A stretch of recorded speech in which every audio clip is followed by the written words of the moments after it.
Pedro. Oh, that's the first thing people hear is you say that. Oh, God.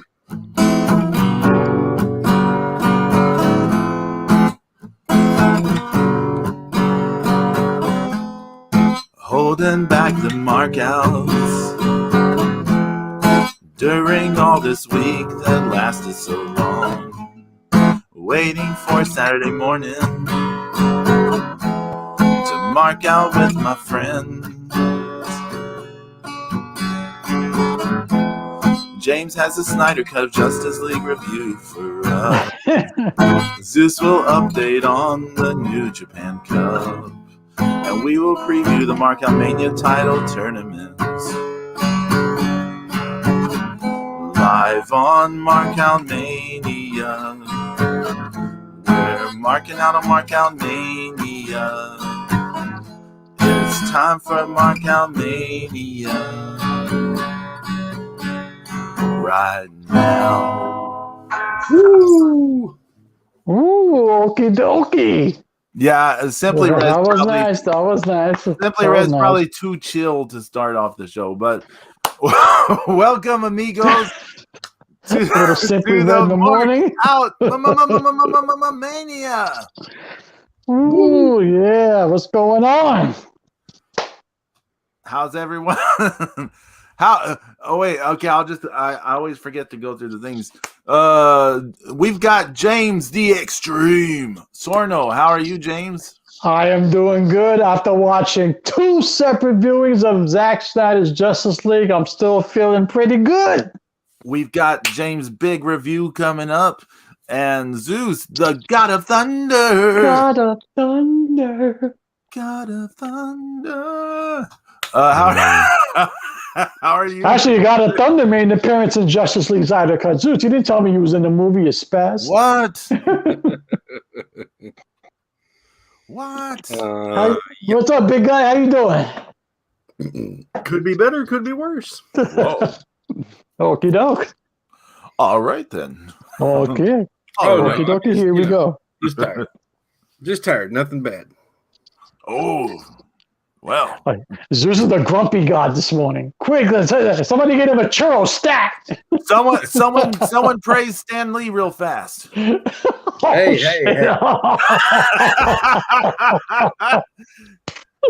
Oh, damn. Get him What going. would you wish for? Somebody says Stan Lee's a better artist than Jack Kirby. What? Oh What? my! Stan Lee is responsible for all of Marvel's greatness. Created Deadpool too, didn't he? Yeah. Oh, We're gonna start it, please. I don't want any thunder and lightning where I live. Thunder and lightning. What was that one? What was that one tag team? High Voltage in WCW. Oh my god! I used to laugh yeah. every time that opening thing. High voltage. High voltage. Oh my god! Damn, Pedro, you just put it back. Who was it? Kenny Chaos and what was the other one? Yeah, Kenny Chaos. Kenny Chaos and Who was the other one? I don't even remember, to be honest with you. I'll look it up. Sure. Was it Lenny Lane? No, it wasn't No. Lenny Lane. no, that was Lodi and Robbie Rage. Robbie Rage. Robbie Rage. Oh god. Yeah, they were straight out the power plant. Yeah, they were Yep, roided straight out. into the toilet. They were roided to the gills. Mhm. Yep. They So, pulled 7 muscles on the way to the ring for the intro. And you know the crazy thing is you got to say to yourself, it's like, okay, so you got guys in your own school and you want to mold them in what you want them to be, and that's what you picked. Yeah. Who was running the fucking power plant, man? I mean, you know, it's like, well, I mean, you know, maybe the thought was, if the thought was, okay, well, we're going to bring these guys out as this, and then we'll get them, you know, they're not great. So, we'll let them learn the ropes and get beat around, and then maybe turn around and give them a better gimmick later on. Okay, I can kind of understand that, but that never happened. They were never getting a push. No, I mean they just weren't good. No, it's horrible. They were just average. I fucking rather see 3 count. I would definitely. Not me, no. Actually, we should do a tournament of all the scrubby wrestlers. 3 count versus high voltage. Oh like God. the Ding Dongs versus the Milky Brothers, shit like that. the worst tag team. Yeah, you know what I'm saying? The worst of the worst. Have Ryback as your champion. Oh my God. Yeah, speaking of tournaments, at some point we'll get to previewing the Markout Mania Championship tournaments that start Monday. This should be fun. Pedro. I mean, that's just some good brackets that you made up, man. That was pretty cool how you did that. Yeah, do you want to get into it now real fast, or you want to save it? Let's kick it off because yeah, man. Last year we did the first annual Markout Mania 64 Madness of March tag team tournament. That was fucking awesome, by the way. Yes, and that was awesome, but it was so fucking daunting it wasn't even funny. Yeah, it was. Excellent job, though, Zeus. Excellent job. Yes, you did a great job with that, Zeus. Thanks. Mm-hmm. But what? But yeah, so I'll tell you how this got started. It was James actually last year. I don't remember which episode it was. Towards the end of an episode, James just kind of was improvising ideas for future stuff, and he just threw out there, we should have our own championships. And Zeus and I didn't know about it. James just improvised it on the spot. And then I remember the post show that time, we were like, "Oh, what was that?" I was on crack or something. Like, how do we? What does that really mean? And so I think we batted around some ideas back then, but then I forgot about it because a lot of stuff happened at the end of last year, of course. And then earlier this week, I was having trouble sleeping one night, and I was just sitting there, and for some reason, it just popped in my head. The thing popped back in my head, and I was like, we can do this real easy. I just ask everyone their top 4 favorite current, men's wrestlers, female wrestlers, and tag teams, and then we just have these 3-way poll things, matchups, and just do a super quick tournament, in 2 weeks. That's the whole idea. In 2 weeks, it'll be done and over. So that's how it came about. It's James' idea originally that I just expounded on. Yeah. Well, okay, though. I guess I'm an influencer. Don't even know it. That's kind of hot. All good. No, yeah, but I like the way you did the brackets and everything. So I can't wait for you to post it online and stuff because it looks kind of cool. Yeah, I plan on posting it after this show is over. I will post it on Twitter. I will post the brackets, but we'll get into the brackets right now. So we have the Markout Mania Men's Championship Tournament, and involves 12 competitors because we each picked 4. Our favorites or whatever. And so on March 22nd, actually our current favorites. Yeah, our current favorites. That's right. Yes, it's all just about current favorites. So on March 22nd, the first matchup in the men's tournament, we have Adam Cole, which was one of James' picks, versus Juice Robinson, which is one of Zeus's picks, versus Shingo Takagi, which is one of my picks. What do you think of that match? That's a good matchup. I think that's a good matchup. I can see Adam Cole being thrown around like a rag doll by Takagi. Brutal. He be eating that pump bomber. Yeah, I can see Shingo fucking throwing him like a lawn dart.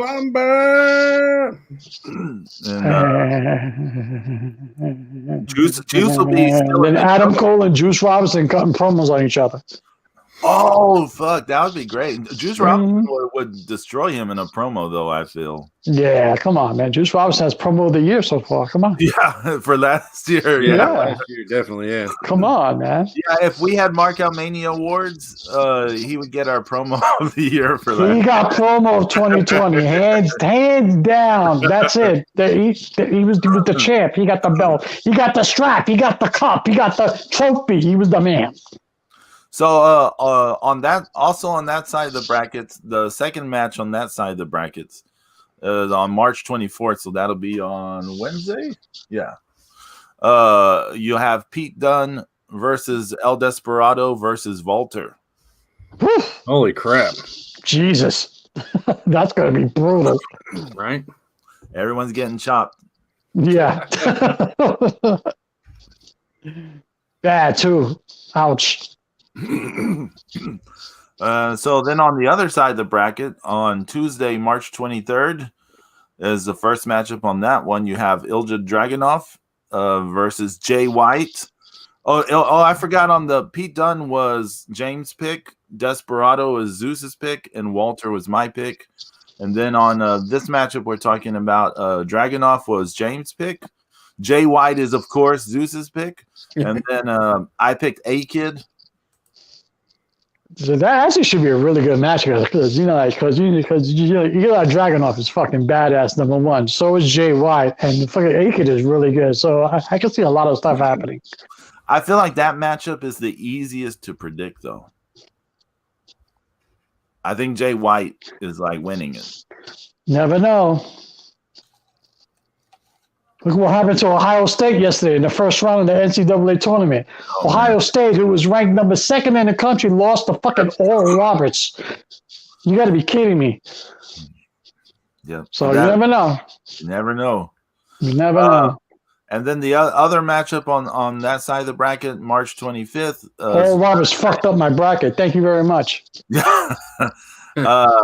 You got Kazuchika Okada, which is James' pick, versus Karrion Kross, which is Zeus's pick, and versus Finn Balor, which is my pick. That's an interesting matchup. That's a hard. That seems like the hardest one to predict. Mm-hmm. So yeah, that's the opening round of the men's, and like the winner of Adam Cole, Juice, Shingo faces the winner of Pete Dunne, Desperado, Walter.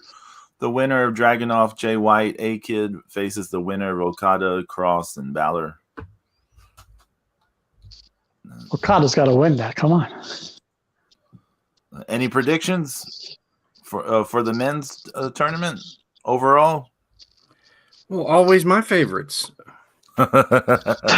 Really, Zeus? I almost put Santos Escobar on there. I just want to throw that out there. I was going to pick Walter, but you picked him, so there you go. Well, I went with A-Kid because I just have he's from Madrid. I have family ties to Madrid. It just I have investment there. But yeah, I did. So for anyone wondering, yeah, Santos Escobar almost made my deal. But any honorable mentions y'all want to throw out there that almost made your list, or? Well, usually the same people, like if Zeus picked, because he picked Jay White. I was gonna pick Ishii, but I was like, I was gonna say Jay White too. I can't stand him. As long as nobody picked Gumby, I'm happy. So we're good. Wow. What about you, Zeus? At least Jay White sells. Gumby sells. Yeah, he sells now. Now, what? 2 years later? 3 years later?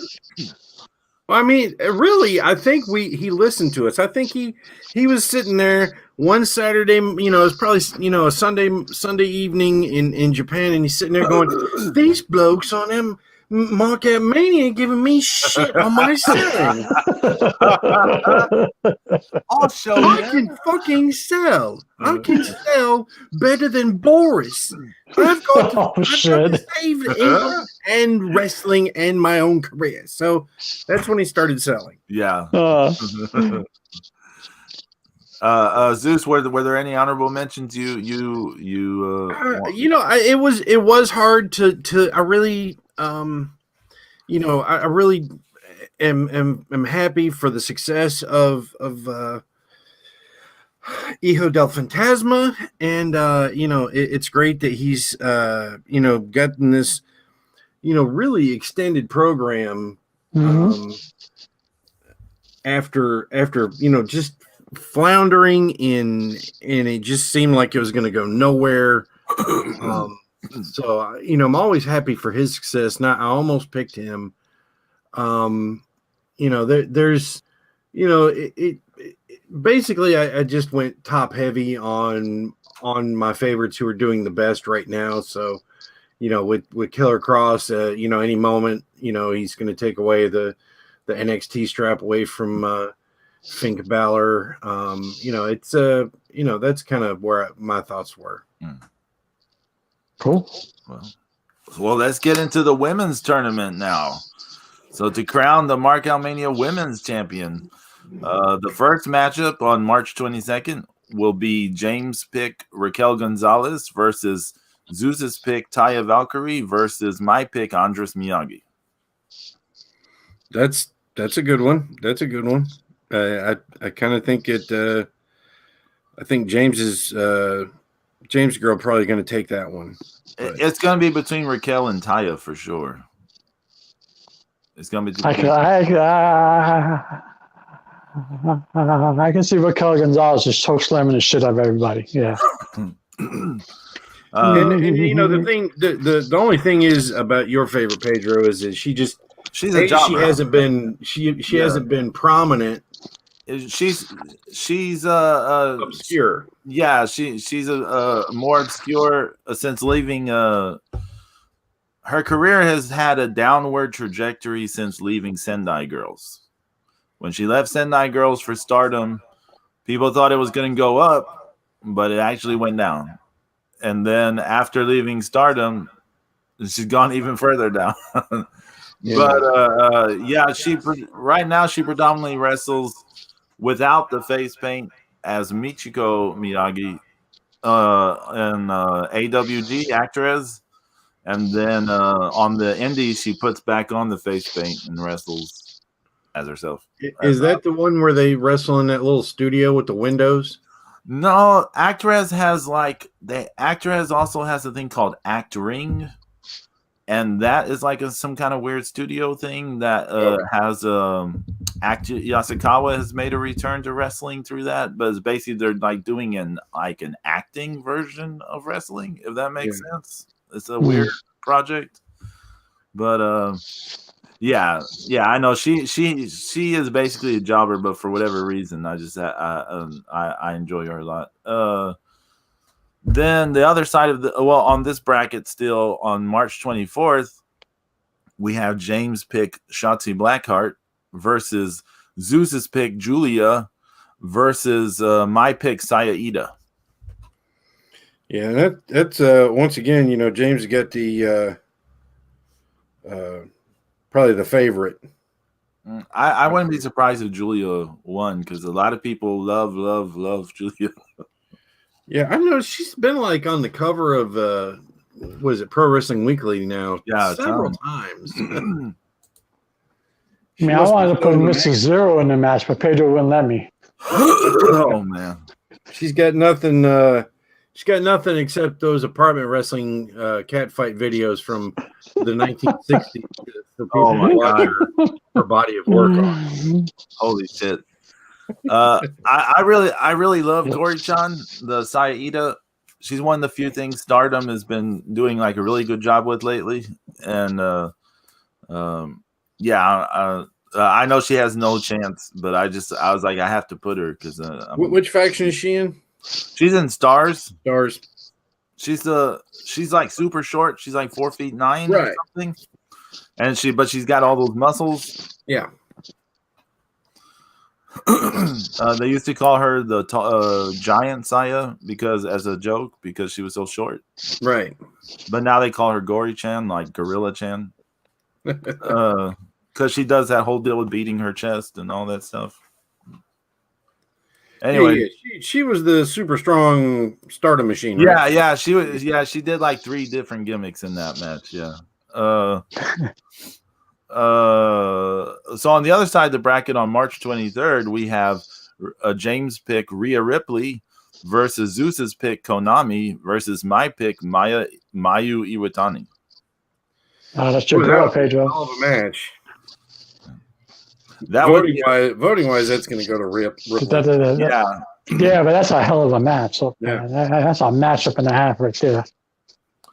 Yeah. I mean, Konami technically is one of the better girls in Stardom, in my opinion.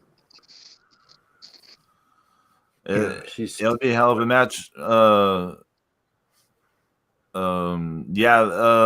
Probably all the US based acts are gonna have a big advantage of voting wise over everyone else. Yeah.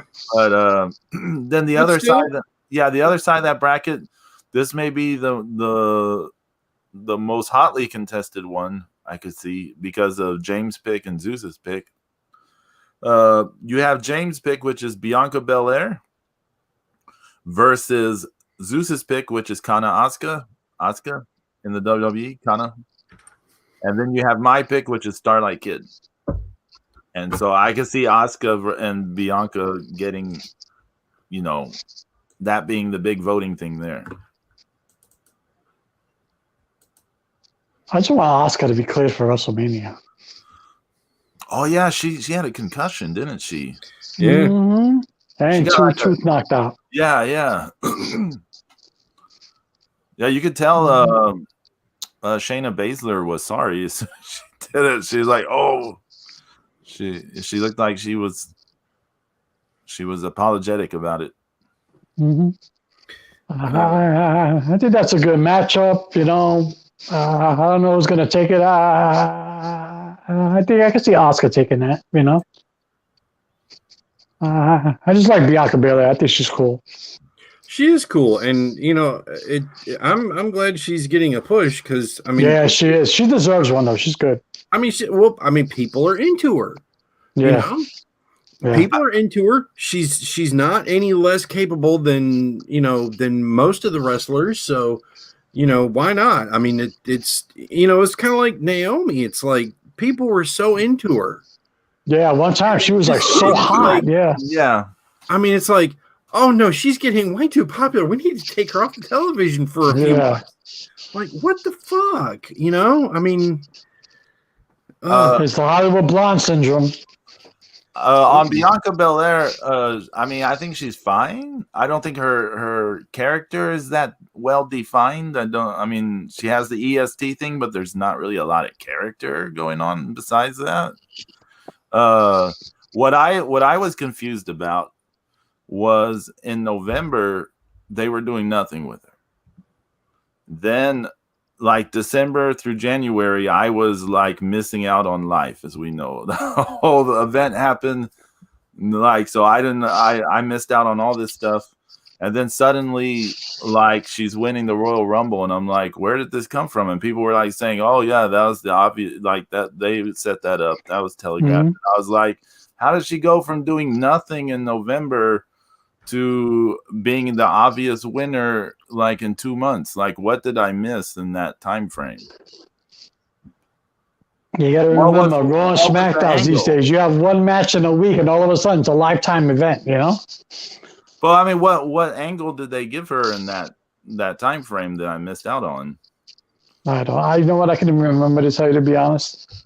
It was something. It all started with a tag team, and then she broke out singles, and then the next thing you know, she said, "I'm gonna enter the Royal Rumble," and she won. I was like, okay. On the Naomi comparison that y'all brought up, Bianca is way better in the ring than Naomi was. I shouldn't say was. She's still wrestling. It seems like she isn't at times, but But Naomi was super, like you said, is super popular. Naomi was over. Yeah, I mean, over. And then they just sliced her right off television. Yeah. They just cut her down. Wow. And you remember she had her title run, and they're like, "Oh, that's it. You had your title run. Back to the back or something."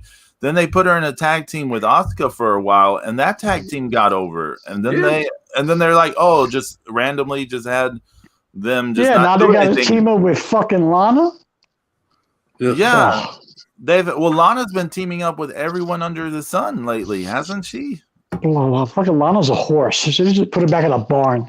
And then didn't Naomi like pin Asuka like in the last 2 months or so? And then they did nothing. Something like that, yeah. And then they nothing came out of that. Like seemed like that's like an obvious title match. No, nothing. No. Anyways, but there's the women's tournament. Any predictions who's gonna win overall?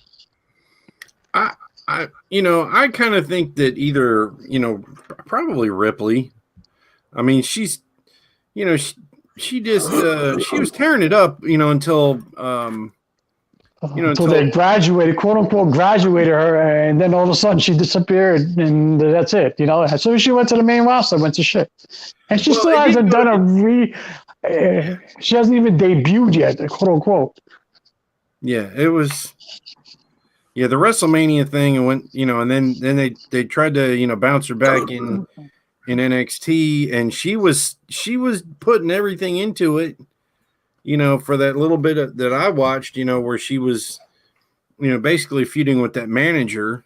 I thought that was a mistake, Zeus, because didn't she have her moment at NXT already? She had that big moment against Shayna Blazer, definitely did, and then but she got into it.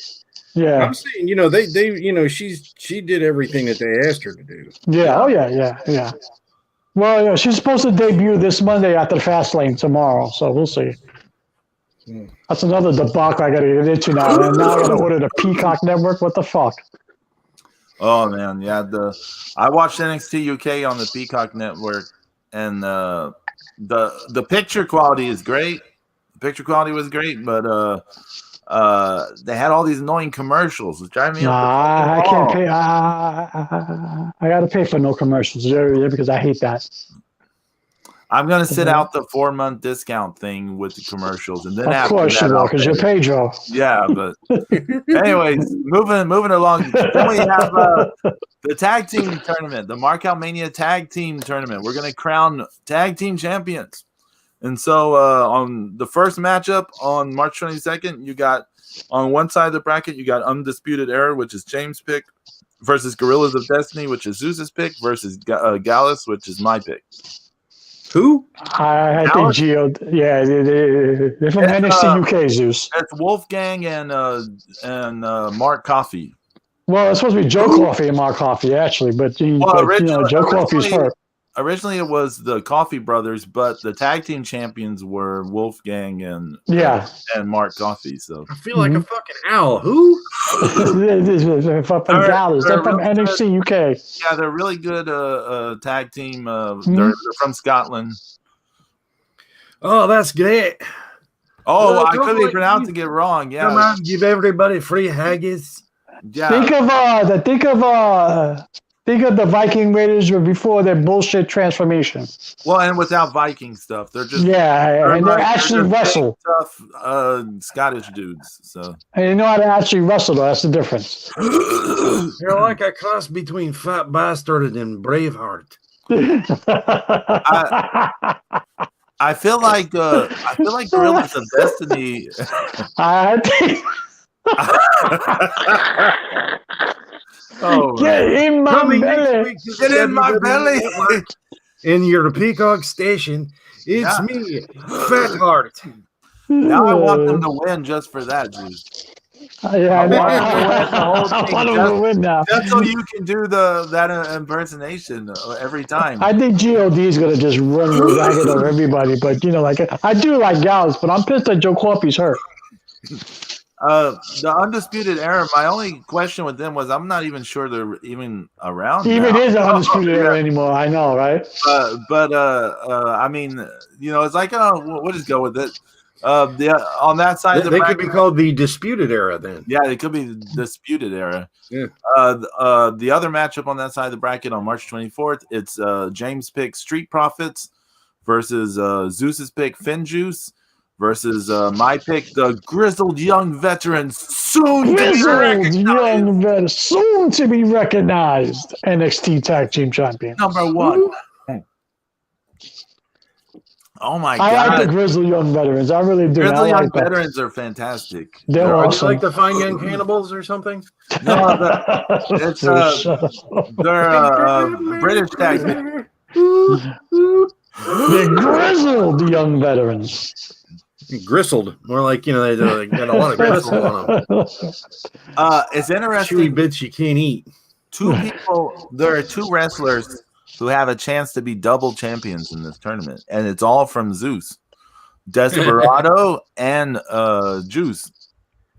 Oh yeah, I think Despy wants all the belts. he does want all the belts. I told you so. See, I tell you, he was going to be greedy. Want all the belts? Well, he got a shot. Yeah. Oh, what about Street Profits? I haven't. I don't have too much. I love Montez Ford. I mean, him and Blanca just fucking cut the crap already, and I want them to become a permanent tag team, husband and wife tag team, because they're awesome together. Lately, when I think about them, I think about that weird match with the Viking Raiders with that had all the weird comedy stuff going on. Oh yeah, that was like a year and a half ago, Pedro. I Jesus. know, but it's still like on my mind when I think about them. I think about that whole weird. I remember. Sadly, the last match I remember from the Street Profits was that cinematic thing from WrestleMania. What was that? 2 years ago? Oh, that's even worse, Zeus. Jesus. Yeah. Wow. Where the ninjas came out? Yeah, that's that was the one I was talking horrible. about. That was Yeah. last year. That was last year. Whatever happened to what's his name? Akira Tozawa? He's still there. I think he's still doing the ninja bullshit. But. Yeah. On the other side of the bracket, we've got James' pick, which is Danny Burch and Oni Larkin, versus Zeus's pick, which is Dangerous Techers, versus my pick, which is Pretty Deadly. I cannot stand Pretty Deadly. I cannot stand them. They remind me of 2 Gumbies glued together. Who is Pretty Deadly? It's these. It's almost like an '80s gimmick, wouldn't you say? Yeah. So imagine 2. It's like if the Rockers sucked. Imagine 2 British pretty boys, like just doing kind of a weird glamour pretty boy gimmick or something. But yeah, I don't know. I kind of like what they're doing at the moment. But yeah, I don't like Pretty Deadly, but I don't like Danger. I can't stand Dangerous Techers. You know how I feel about Tai Chi. I love Dangerous Techers. Why does everybody sweat them? Why? I love them. I love because Tai they're Chi. good. I'm a big Tai Chi fan. I'm a huge Tai Chi fan. Why does everybody love Tai Chi? He's awesome. And then, Zack Sabre Jr. He's gotten so good with the. You gotta get past the entrance, James. I can't. That entrance is one of the worst entrances I've ever seen. That's brutal. I love the entrance. Oh no! Come on, Pedro. No. I love it. Yeah. Oh. Dangerous Tekker is probably my favorite tag team around. I knew Zeus would pick them, so that's why I didn't have to worry about them being in the tournament. I couldn't pick my favorite tag team because they no longer exist. Thank you very much, Gato. And then the last matchup on that side of the bracket, James picked the Briscoe brothers versus Zeus's pick, which is Desperado and Kanemaru, versus my pick, which is Imperium, which I'm guessing we're saying is Marcel. Yeah, him and Fabian. Yeah. Yeah. Alexander Wolf is still out, right? It seems that way. Yeah. Who is James's pick? Them boys. The Briscoe brothers. Briscoes. Yeah. So Monday morning on my Twitter at Texan Spaniard, I'll start the tournament. We'll have these 3-way matchups and people can vote on them and decide who the champs are. And yeah, next week we can talk about how the first round went and all that stuff. Cool. So yeah, we spent way more time than I thought we would on that. I know we spent like a half an hour on that. I'm like, how did that go on so long? So now that that's out of the way, I think we should get to James's review. Justice League. The Snyder cut of the Justice League. Zack Snyder's Justice League. Wow. First off, let me say I actually sat through it twice. Okay? 8 hours. You invested 8 hours into this movie that came out, what, Thursday? Yeah. Wow. Yeah. Okay. Because the first time you're still in awe, so you have to rewatch it in case you catch all the little fan service and all the Easter eggs and all the crap, and you pick out stuff that you like, you don't like.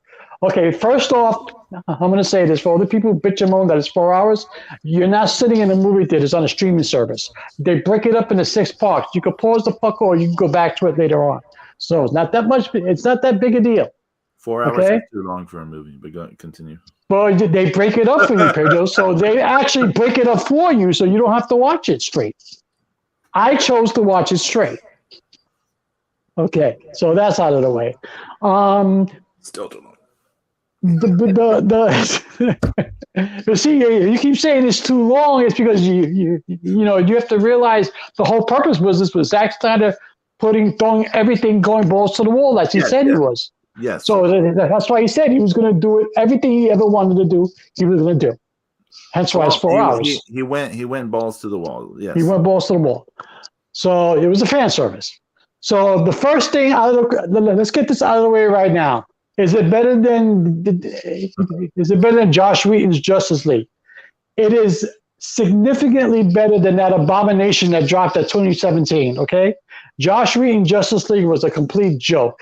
Gone are the stupid one-liners. Gone are the stupid scenes where Flash is laying on top of Wonder Woman. The stupid sexual innuendos. The Batman gets tossed into a cop car 50 feet away, and then he cracks jokes afterwards. No, all that shit is gone. This is a dark movie, as it should be, because they're talking about the end of the world scenario, apocalypse scenario, death scenario. No cracking jokes in this. So Josh Whedon and Warner Brothers, all that little bullshit where, it has to be the Avengers. It's all gone out of that. Now, it's all of the 2017 footage that was not in the movie, except for all redone. Except for the last scene where it's all new footage. So Ben Affleck came back as Batman. Jared Leto came back as Joker, so on and so on and so on. It's a good movie. Is it great? No. Is it flawed? Yes. I understand. You have to understand that Zack Snyder said he was going to just do everything he ever wanted to do for a Justice League movie, that this was his one chance. So he threw everything in the kitchen sink. Half the movies in slow-mo. Half the movies got score upon different score. Everything is this unbelievable moment. Every scene, he tries to make every scene like that. Now, with that being said, it kind of works. The battles in this movie, especially in the beginning with the Amazons against Steppenwolf, holy shit. It makes I'll put it to you like this. That battle with Steppenwolf versus the Amazon is FMW. The battle with Steppenwolf and the Amazon and Josh Whedon is AEW. I just put it to you just like that. Okay? Huge difference. And I'm talking about ultra violent. It's really good.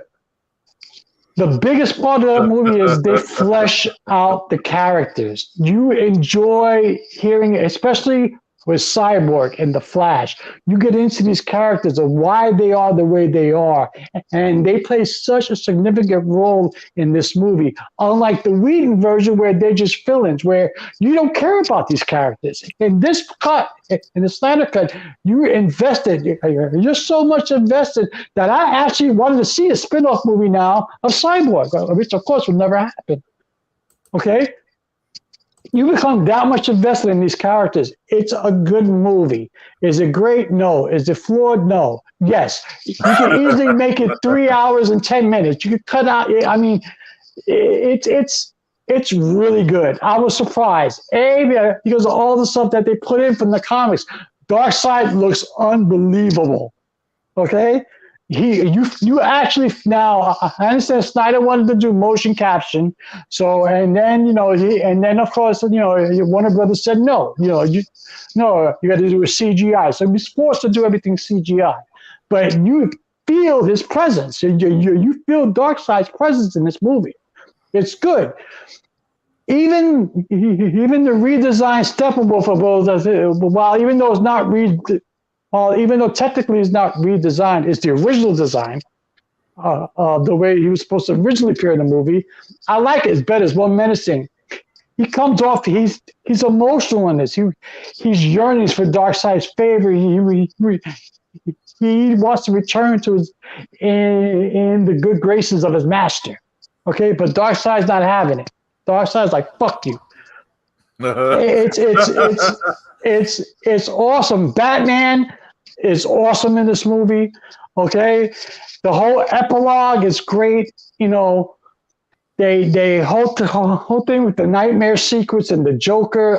The shit that whole dialogue between Batman and the Joker at the end of the movie, I marked out so hard for. I rerun that shit 3 times and watched it.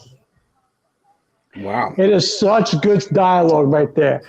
It's good. It sets up. If Warner Brothers was smart, they put their egos aside. It sets up so you can have so many different series spin-offs from this. You have HBO Max. You have content right there for different shows. Do like Marvel's doing. Because I just watched The Falcon and Winter Soldier, I thought the first episode was great. It was awesome. Do like Marvel is doing. All these spin-off shows. You don't have to have billion-dollar movies. Do series because you have the content right there. It's right there in front of you. I like the Snyder Cut. I think it's good. Is it great? No. Is it bloated? Yes. It can still be cut down. But I thought it was very good. For fan service, for fucking Zack Snyder said it himself. He said he threw everything up against the wall and the kitchen sink. He said, you just went for it. And it shows. It shows. The scores, the music, the slow-mo. Every 5 minutes there's a slow-mo montage. It's like Zack Snyder's stamp of approval. It's all over this movie. It's a good movie. I enjoyed it very much. I've seen it twice. I'm going to watch it again. It's better than that piece of shit that Josh Whedon put out. It was horrible. And gone is all of that. I'm so happy that all that bullshit dialogue is gone. All that stupid cracking jokes, the fate of the world's it's just gone. Thankfully, this is a dark movie as it's intended to be. It starts off. The beginning of the movie starts off with the spear going through Superman. That's how it starts, and it just goes from there. And it gives you so much background on the Amazons and why they are who they are and the way they are. You find yourself going, that's why. It's like, okay, just like that. Right, that's the way it's supposed to be. Now that makes sense. You find yourself doing that throughout the movie. So inherently, the problem with comic book movies is that they are such a tiny bit of everything that are comic books because they are long running. And and it's so hard when you kind of you jumped into this Justice League this Justice League kind of this story comes from it's kind of Final Crisis-ish. Yeah, it touches on a little bit. Yes, yeah. Mm-hmm. Yeah, and so, but there's anti-life also equation, all of that. Yeah, right. But there's elements from the Elseworlds. Yes, Red Sun, Superman. Right. There's all this other. They have put I mean, in the original in the first one, they put in so much stuff that it was little things for nerds are great, but keeping it simple and trying to make a great movie is often the better way to go. And and you see what happens when someone tries to take an epic movie and define all of it. You end up with 8 hours of something that would never fly in the theater. Right. I mean, that's like 8 hours. This thing is built for streaming services, though. It's perfectly built for a streaming service, right? Too. And only in this COVID era were they able to do this type of thing. Yeah, definitely. So I will eventually. I think you're right. You should watch it. Especially because you're a Kirby fan like I am. Yeah. It's you see a lot of his influence in it. Aren't we all Kirby fans? Well, yeah, but Pedro, you know what I'm saying, Pedro. Shut up. Come on. I mean, it's just once again you have the only major comic book creator who has stuff in the Marvel and DC universe. So. Mm-hmm. And all these creations are coming to life because they showed Desaad, they showed obviously Steppenwolf, and now there's a scene in there where there's a character standing next to Darkseid. He has no lines, but I think it's Orion. Oh. I think it's Orion. Interesting. Mm-hmm. I'm like, so this is before the swap or just before the swap with Highfather? Well, I mean, the swap was when they were kids, so this is something. No, new. Didn't they swap back and then they swapped again? No, they swapped them when they were once. Kids. They swapped them when they were kids. When they were kids, they were raised, by the other Darkseid raised Scott Free, and Highfather raised Orion. This looked like it was Orion saying. I'm like, wait a minute, okay. I'm like, but it's a good movie. It's a good movie. It's inherently better than that piece of shit that we got in 2017. And not for nothing, but all the old footage stands up. It was cleaned up, and now here's another complaint that I'm seeing a lot of people. People gotten so used to everything being 16:9 widescreen. This is shot IMAX. So it's a 4:3 aspect ratio. So people who really don't know about these things are complaining like, why are black bars on the side of my TV? I wish I could just reach into my phone to smack them, but you can't do that. But I spent a week trying to explain to people, aspect ratios and IMAX. It's filmed for IMAX. IMAX is a giant 4.3 screen, you idiot. So it looks good on it. It does. It looks good on it. I thought it looked great. All the color timing's fixed. It's paced well.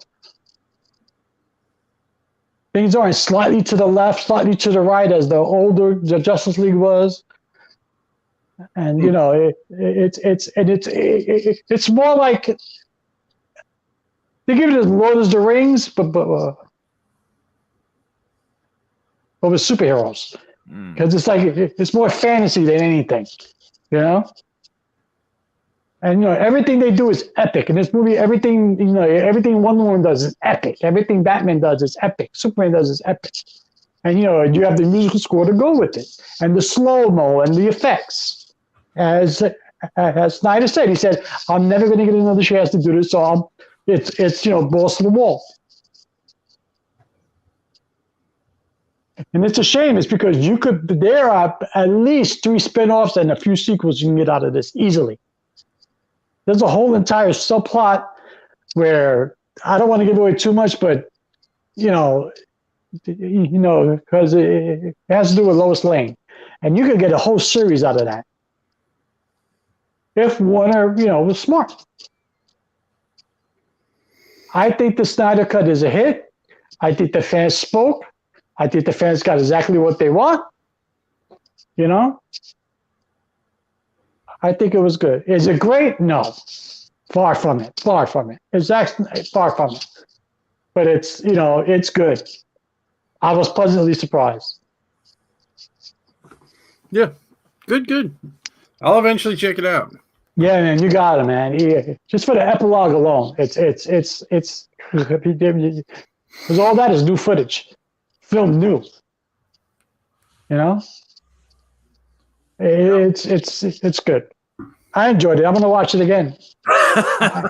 As a matter of fact, I can't wait for it to drop on 4. I can't wait for it to drop on 4K Blu-ray because I'm gonna get it. I am. By next week, James will be like, I've seen it 17 times. I haven't watched anything. I haven't watched anything else but Justice League. Oh man, I barely watch NXT because I was like, I had to shut my phone up because I kept getting New Japan card fucking the trade notices as it is. Someone watch it Kazuchika Okada 4-star. Like, no, leave me alone. Then that means you are further behind than I am in New Japan Cup. I what? Further behind? I'm like 2 years behind right now. Okay, I'm living. So Zeus, you gotta help me. Pedro, you gotta help me because I need some New Japan shit. Please. Zeus is more up to date than I am. I've seen through March 13th. I'm getting okay. I feel like a week behind. Pedro, I'm getting none but spoilers, and I'm going. Wait a minute. How did that happen? Hold on. I'm going through the spoilers. Like, wait a minute. I don't remember this happening. This happened. That happened. I'm like, what? Okada got knocked out? What happened? What? I was like, what's going on? Yeah, that was first round, James. We practically danced around that waiting to see if you were going to. Yeah, I was like, holy shit, he got dropped out. He got knocked out in the first fucking round. Like that was the the thing we were complaining about, the seeding. It should have been Okada versus fucking Chase Owens and. Yeah, I mean, come on. So what is it? So as it stands right now. As it stands right now, we are ready for the finals tomorrow night. Oh wow!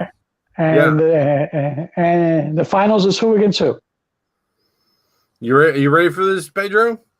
Sure. It is a rematch from the Best of Super Juniors from 2 years ago. It is Shingo Takagi versus Will Ospreay. Holy shit! For real? Hey, Zeus, what did I say last week? What was my prediction with the New Japan Cup? Did you say Ospreay and Takagi? No, I said Ospreay. Remember, I said I could see them having him win. Yeah, Pedro, I remember you saying that about Ospreay. Yeah, Ospreay Ibushi was a semi-fresh match they could roll out there. They're pushing Shingo, aren't they? They've been pushing him. What are you talking about? Yeah, Shingo's the bomb, the pump bomber. The only like little stumble after that run in the Best of Super Juniors really was, just kind of, earning his way through that first G1. That was a rough month for him. I see Shingo winning.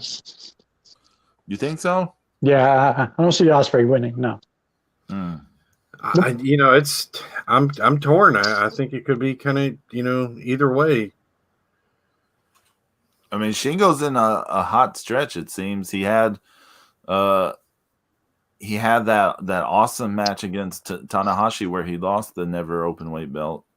Then he had that kick-ass match with Okada in the opening round of this. Well, this is why he lost the never open weight belt. Yeah, this is why. And then I thought him and Goto was a good match too. I haven't seen the rest of the tournament yet. Yeah, so last night it was Ospreay beat Zeus. Last night he defeated David Finlay. Finlay he won the first round match. Yeah, I saw that against Chase Owens.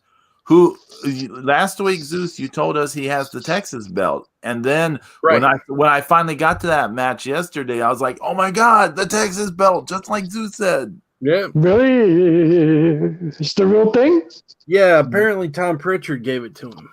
Yeah. Holy shit. Pardon me, excuse me. Dr. They mentioned it like on the Japanese commentary. They're like, Texas Heavy Cool and all this stuff. And I was like, oh my God. Like, I was like, That's is the hot. That's Texas hot. heavyweight belt gonna be a thing in New Japan? Because that will just make me over the moon. If That'd they be have kind of a hot. if they have a 4-star card with that belt prominently in it, I'm gonna be like, I need this card. I need this card. Well, you know what the all right. Here's my, we're kind of going on a tangent here, but so what the cool thing would be, especially heading toward the latter half of this year, is if you've got Chase Owens parading around in the Texas heavyweight title, sometime, late summer, like after the G1 or something. Okay. And then he's standing there in the ring calling for all comers, and Stranglehold comes over the speakers. What? And Kevin comes out, and then the Von Erich brothers come out, and then they flip a coin, and one of them goes out and beats Chase Owens for the Texas title. That'd be kind of hot, Zeus. Zeus, you're giving me. I'm getting like that would be hot. Yeah, that's hot. I'm literally getting goosebumps thinking about this. That'd be hot. God. That would be amazing. And then they go into and then they join Tag League. Yeah. Yeah. When you go nuts. Yeah. Chase Owens would shit his pants. Oh my God. Wait, what? Yeah, he does not fit in his pants. Yeah. Yeah, he would. Just don't soil the belt. he would be like, "Oh crap," Yeah. I'm taking on all comers for my Texas title, even though I'm from Virginia. Whoever thought of that is genius to put the Texas belt in New Japan. That's hot. Whoever thought of that? That's awesome. They must have known I watched New Japan, and then I'd mark out. They're like, we're gonna make that one mark out Mania dude. This is the Zack. Please. This is the Zack Snyder's Justice League cut for Pedro. Yeah. Okay, this is New Japan cut for Pedro. You know, James, when you were talking about the length of the movie, I always laugh because I always complain about the length of movies. Like that's a running thing with Stephanie and I. Like if a movie is like over 2 hours, I'm like, I don't want to see it. Like I just, to me, like 90 minutes is like the perfect length of a movie. I'm like, more than that, I start getting weary. Like, but it's it does. It really needs to be a fantastic movie to go past 90 minutes. But look. So I say that stuff, right? But then I will binge watch like 3 or 4 or 5, however many hours of wrestling. Right. That's what I'm saying. It's all subjective. It's people say, 4 hour. Yeah, but you'll sit there on Netflix all day, watch The fucking Office. So I don't want to hear it. I do not watch The Office. No, I'm not saying you, but people. You know what I'm saying? People. I just watched 19 episodes of Friends. Yeah, good for you. Eat one. Okay. I do not watch Friends either. But But yeah, this movie is made for streaming. It's made for streaming. I was just thinking about it. I was like yesterday while they were watching that movie, I was like blasting. You have been watching New Japan, right? Yeah. Yeah, you see. So I don't want to hear it. Getting back to the thing. So David Finlay beat Chase Owens in the first round. Okay. Then he beats Yoshihashi in the second round. Then in the third round, David Finlay pulled off a massive upset and beat Jay White. What? Yes. He beat Jay White to get to the semifinal? He beat Jay White right at the 20 I would have lost money on that. Right? Wow. I would have lost a lot of money on that. Yeah. Wow.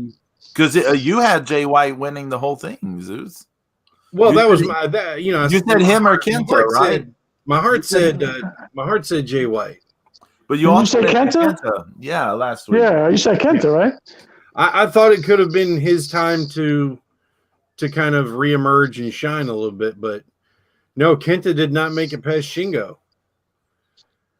Shingo beat Okada in the first round. He beat Goto in the second round, which is that's 2 former Cup champions. Road. Yeah. Then he beats Kenta. Who was last night was the New Japan Cup USA champ last year. Yeah. And and then he had to face Evil last night, which was, Evil, of course, is last year's champion. Oh shit, James, you might be right. He's beating all the former New Japan Cup winners. Yeah. And so now it's, and then Ospreay beat Tenzon in the first round. Zack Sabre Jr. Match was excellent. He beat Zack Sabre Jr. And then he beat Sonata, like he said he would. And then he beat Finlay. Finlay's he did a jump outside the ring, or he fell outside the ring from the top turnbuckle and hurt his ankle. Oh no! And that made him really tough for about the last half of the match. But when Finlay and Finjuice came to the ring, they were wearing the Impact Tag Team titles. Oh wow! Really? Yeah. So it's kind of interesting because that means that they didn't hot shot the belts and then lose them back at another taping. Yeah. Because apparently they'll have to go back for another group of tapings at Impact to see what happens next with them. But in the match, David Finlay versus Jay White, Juice was at ringside, and of course Gato is interfering for Jay White. Well, Juice got fed up with his shit and went and picked him up in a fireman's carry and took him to the back. Oh, and shit. So Nice. Gato was a non-factor in the rest of that match, and David Finlay was able to pull out the win. It very much seeing him hit that I still call it the acid drop, that little Spike Dudley used. Mm-hmm. It was very much an upset winning type of move, because it's a devastating move when you think about it. A cutter flying off the damn top turnbuckle. Yeah. So I like when Spike Dudley did it. It looked cool. Oh yeah, and he could beat anybody with it. Yeah. Except Mike Awesome. Remember that? Spike Dudley was great at getting murdered by giant dudes. He was great at that role. And then of course the great tag team spiked flaming balls. That was yeah. Good. That's right, Zeus. Tag team champions. Mm-hmm. I know Balls Mahoney wasn't like a great wrestler, but he was such a cool character. I used to like. Hey, let me tell you something, Pedro. I chanted along with everybody else every time we threw a punch. I was saying balls. And Yeah, I was right with them too. Balls. I never thought I'd be yelling balls. That's what I bring. Exactly. Yeah. I can't believe he's been dead a long time now. Kind of. It's kind of hard to believe. Yeah. Yeah, a lot of those, him and Axel are gone. Mike Awesome, Kronos. That's another tragic locker room, to be sure. Mm-hmm. Shout out to Chris Candida. YYH is in the chat room. Y2H2. Continue, Zeus. Oh yeah. So I mean, but so then Ospreay, he got the win over Finlay, but the main event was Evil versus Shingo, and after Shingo won, he's out there talking, and then Will Ospreay came out to the ring, and Shingo invited him into the ring, and Shingo was rattling off some English. Oh, he's speaking some English at Mr. Ospreay, and then he gave Ospreay the microphone to retort, and Ospreay took the microphone and started beating him over the head with it. So So that's how the This show is ended. tonight Like I now. said, Is the finals this morning or tonight or tomorrow morning? Yeah, Is the it'll be final? like tonight, tomorrow morning. Yeah. Yeah. All right, so that means I can get up and watch it in the morning. Yeah. But that earthquake, man, it was a 6-man match of Jay White, Kenta, and Yujiro against Kota Ibushi, Kazuchika Okada, and Tanahashi. Okay. So you got this triple team of the ultimate baby faces of New Japan, and and against Bullet Club, and it was less than 5 minutes into the match, and then things started shaking. The lights, they turned the lights on. Everybody jumped out of the ring. Well, the wrestlers broke uh, kayfabe because you never break kayfabe in New Japan. Well, they did. I mean, nobody was breaking kayfabe, but the Bullet Club guys, they headed to the back. They were out, right? They were like, pew! And and then the faces stood out there, and they were posing for pictures for the fans, and Really? yeah. So Awesome. so that was, and they were talking about how the Zebio Arena Sendai is a new arena, and so it had Earthquake resistant? it had the latest earthquake resistant technology built into it, and so everybody felt pretty safe, and the crowd, nobody panicked. I mean, nobody even stood up out of their seat. They were all just like, yeah, okay, this will pass. And they I think it was Chris Charlton, was saying that they did announce that if the aftershocks are bad, that they might have to shut the event down. So they did not have, there wasn't anything else happened during the rest of the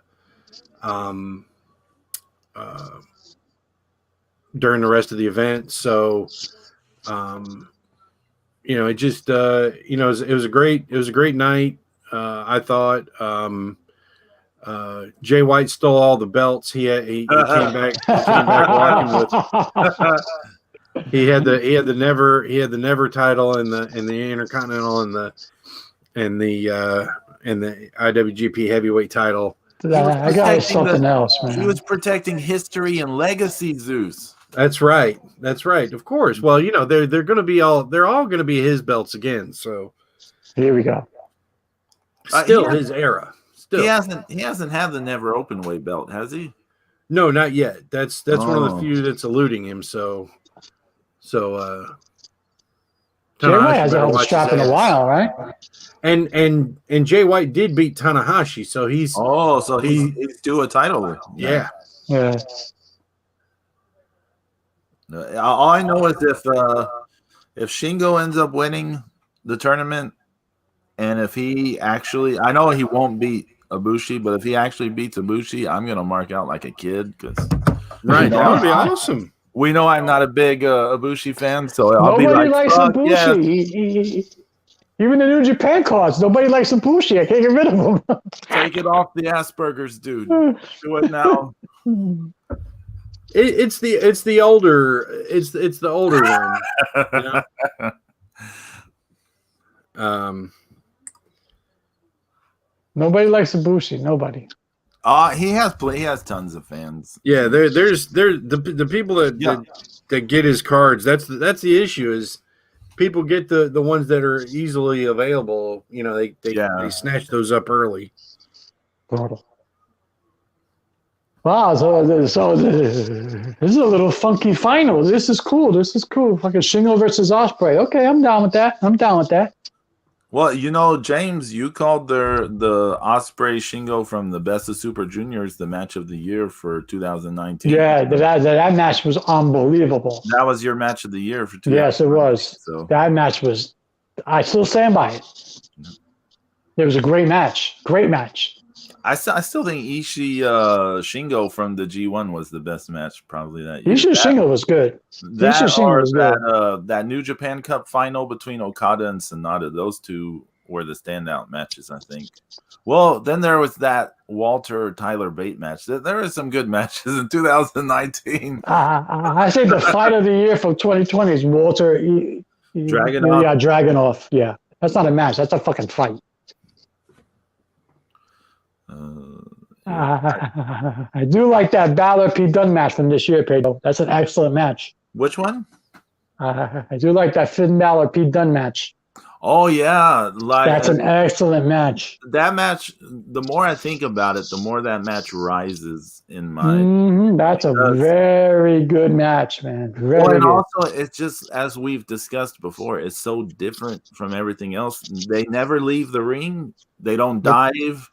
They don't. They never leave. They don't like brawl outside. Nothing. No. Everything takes place within the ropes. Every minute of the match stays in the ring. Like there's nothing done outside of the ring. There's no cheap anything. Dunn destroys Balor's hands. Balor destroys Dunn's legs, and it's a game of is hands or feet gonna win? Mm-hmm. Basically, that's what it comes down to. And feet wins. Feet wins the. Now I want to rewatch that Shingo Ospreay match from 2019. Here's something else that I thought was interesting. So the match where Finjuice beats the Good Brothers for the you watched title. that, right? Yeah, I watched that, right, Zeus? Yeah, and I thought it was pretty decent match, and once again, just like you were saying, they kept it all pretty much in that ring, which I don't know why they've got such a small ring in Impact. Yeah, they have a tiny ring. It's like at any that given makes the moment, WCW ring looks huge. Jesus. I mean the like at any given moment, the big guy Gallows should be able to make a tag from the other turnbuckle, from the opposite corner. He should be able to stretch just a little bit and reach his own corner, especially to an outstretched hand from Anderson. Isn't it funny that TNA Impact went from that ugly but giant 6-sided ring to the smallest ring imaginable? I hated that thing. I liked it. I thought it was different. It's like, I mean, to me, watching it worked. It worked, Zeus, but it said when you had to go off the ropes, it didn't work.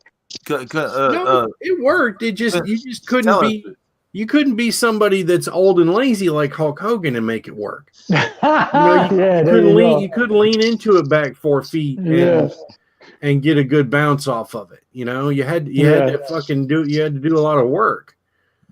I didn't like the 6-sided ring in AAA, and I didn't like it in TNA. I didn't like it in either place. I never liked the 6-sided ring. I'm not a fan of it. Although, no fairness, every time I saw an X Division match in the 6-sided ring, it worked. Yeah. But other than that, it didn't work for me. It didn't. Yeah, I'm not going to say there was never any good matches in it. I mean, there are plenty of great matches involving AJ Styles, Christopher Daniels, and Amazing Red, and all those guys. Yeah, in some combination. But say Shingo's going to win. Shingo. Well, we'll see. Oh, and here's another little interesting factoid. So, Bea Priestley was with Ospreay, and I believe she wrestled for Stardom last night as well. I believe so. Yeah. So she just kept her gear on, went from one arena to the other. I guess that is actually not the first time she's done that. She's done that a few times now. Yeah. Where she wrestled, she wrestled in Stardom, and then she not wrestled, but she showed up in New Japan. She's multitasking. Look at her. I gotta teach Mrs. Zero how to do that. MZ, two at one time. Come on, you can do it. Dang. Dang, James. So yeah, sounds like New Japan Cup. What I've seen of it so far has been pretty good. And yeah, sounds like it's gonna be a hell of a final. Mm-hmm. Oh yeah. Oh, and let's not forget the amazing project that's beginning. That's being started by WWE, WCW legend Mick Foley, Mankind. Oh, He is going to begin the article or articles, making the case for Lex Luger being in the Hall of Fame.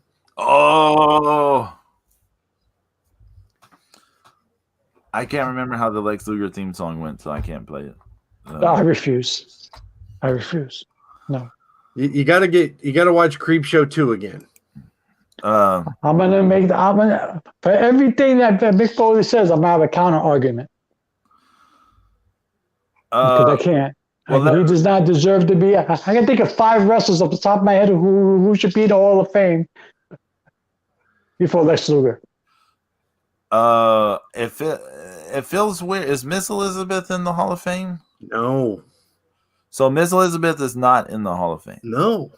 If She should be in. If she's not in the Hall of Fame, then the guy who I'm not saying he was like solely responsible for her passing. It's like Zeus said, she died on his watch. Yeah, she has her own hand to play in what ultimately happened to her, but I feel it just seems weird that you would make a case for him to be in when Miss Elizabeth isn't in. It just seems weird. No. It seems weird you would have a WWE, WWF Hall of Fame without fucking Miss Elizabeth. Like, was she not like? How the fuck did Eric Bischoff get in the Hall of Fame? Oh my god! I know. I mean, are you desperate for ratings? Is this what it? I mean, what? They gotta do something new for Peacock.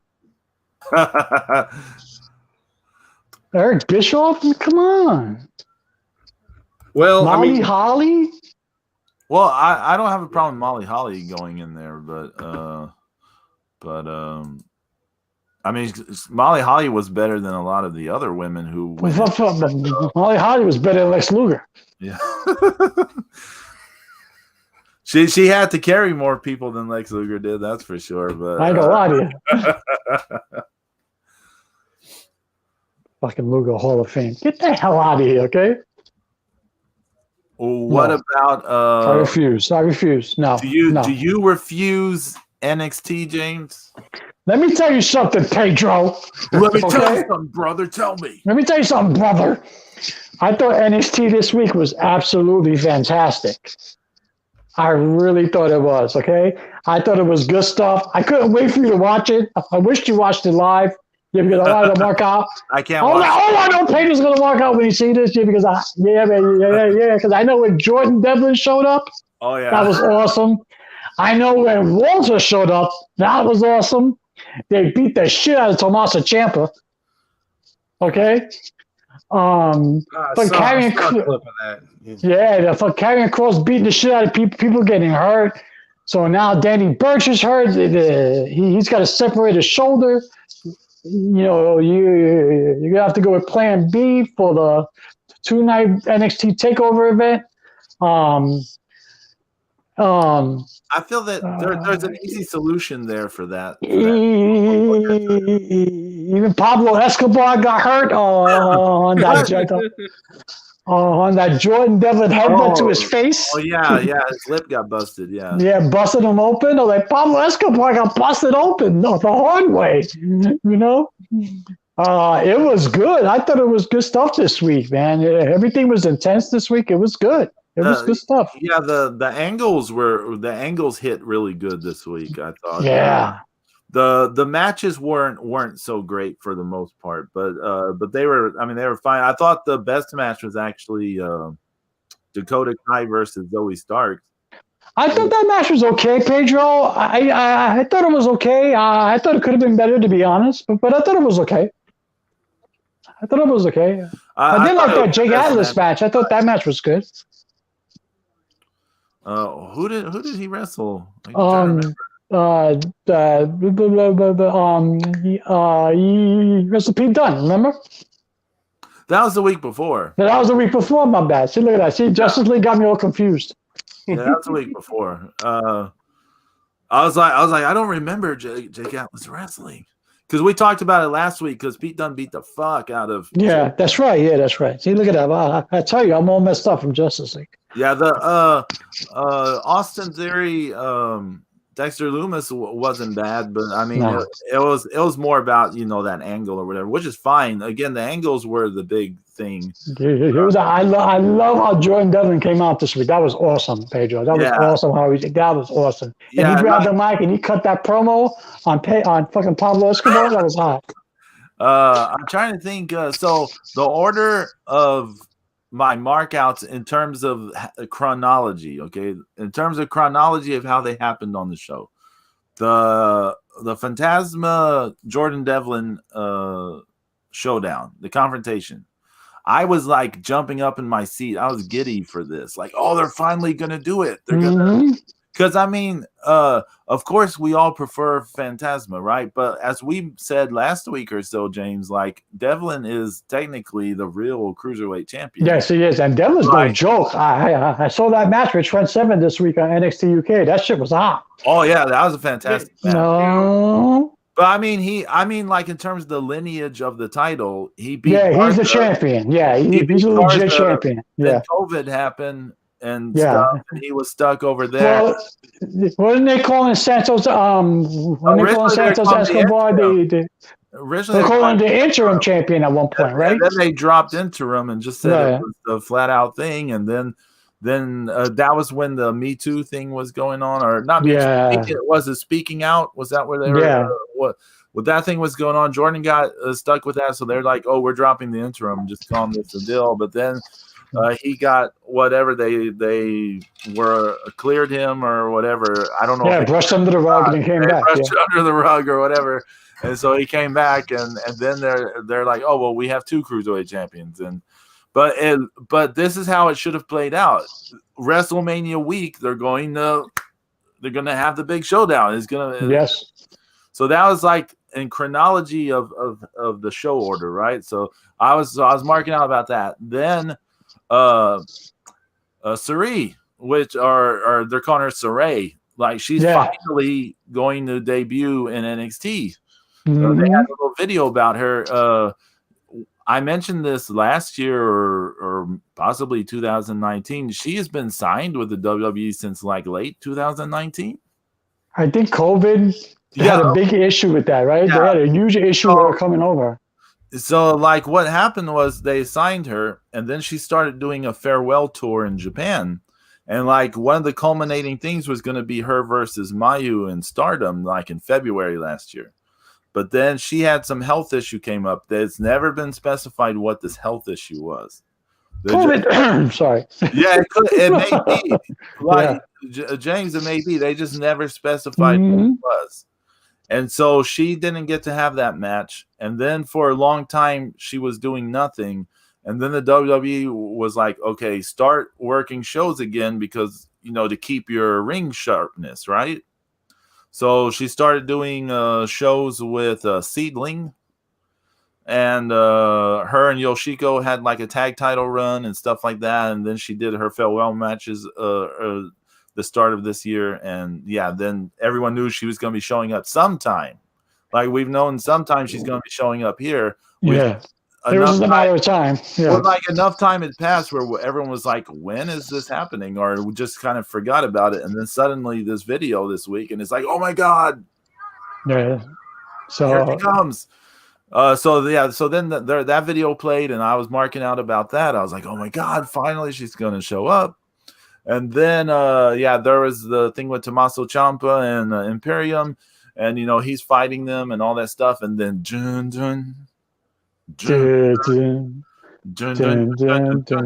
you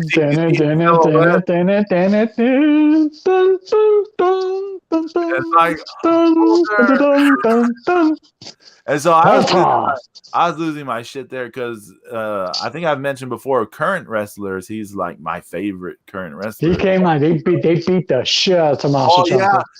the other people like jumped like they're like having like a little stare down. Then the other people jumped Ciampa, and then like Walter gets in there when he hit that chop.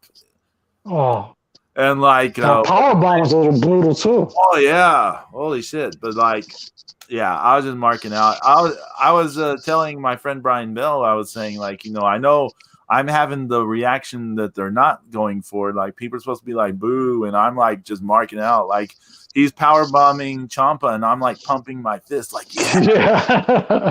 Do it, kill him. Yeah. Like yes. So those are my top markouts from NXT. The main event stuff got a little sidetracked, I thought, with that. Messed up. Messed up because Danny Burch got hurt. Yeah, because now I don't know if that's now it's not Cross's fault, but he looked like I don't think he timed his jump actually with Cross going backwards. I think it was too late and he failed to rotate. Yeah, to me it looked like he didn't rotate enough, and he landed on. He just landed big. You could tell he landed badly as soon as. He separated his shoulder. You must equate. Yeah. Yeah, that was a horrible looking injury, and then everybody's and it was almost like everybody almost paused. Yeah. Everything seemed to stop. Like everything stopped because you saw the look on everybody's faces, like holy shit. And then Carry Cross injured fucking Finn Balor. The Cross is beating up everybody. Oh my goodness.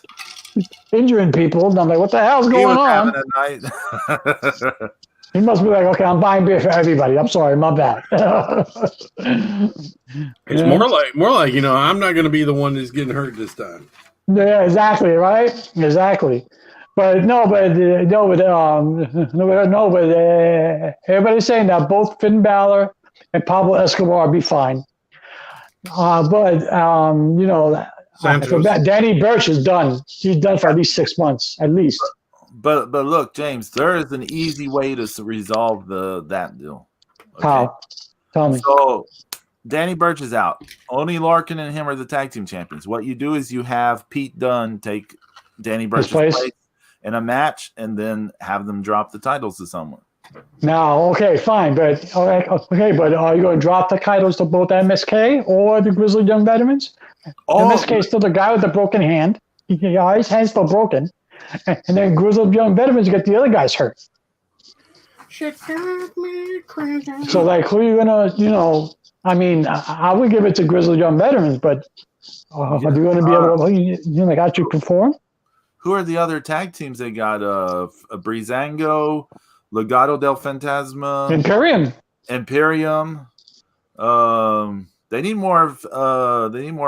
Face tag teams. There's that one tag team. I can't think of their name, but they always talk a lot, and they're sort of that joke about you talk too much on Botch. Yeah. I know what you're talking about. They need more tag teams. It's weird, NXT UK has a pretty well-developed tag team scene. Yeah, they do. Like they have like a really competitive and like lively tag team scene, and like even like tag teams that aren't vying for the title seem to have like some kind of issue going on with. Just wait till Joe Coffey heals up and then bring Gallus over. That'd be hot.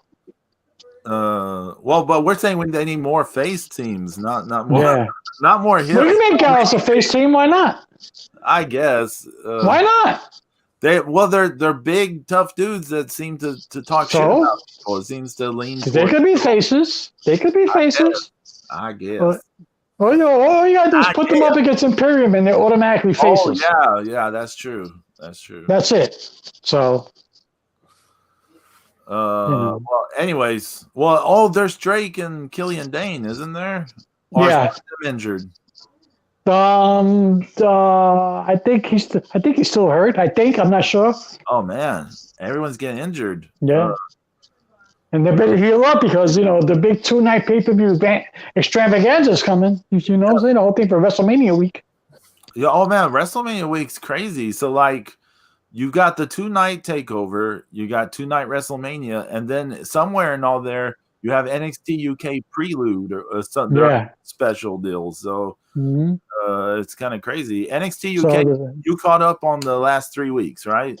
I caught up yesterday, and then I did the only thing I meant to watch, but I didn't watch. I didn't see the mixed tag team. Okay, the mixed tag team match was fun. It was a fun match. Yeah, I figured that. Not a must see match, but it was a fun match. But I saw that Jordan Devlin Trent Seven match was good.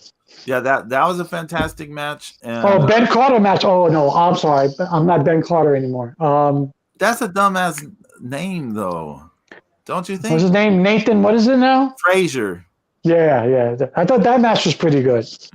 Yeah. But the name is stupid. Well, it just seemed weird. Like he's been on the show like a month under the name Ben Carter, and now they're like, "No, I'm a new superstar. I need a new." And the announcers are going out of their way to say, "Don't call him Ben Carter." But you keep saying Ben Carter. You keep saying Ben Carter, and all I hear is the Bonanza theme in my head. Nice. Even though it's Cartwright, it just. There you go, Pedro. Rather cute.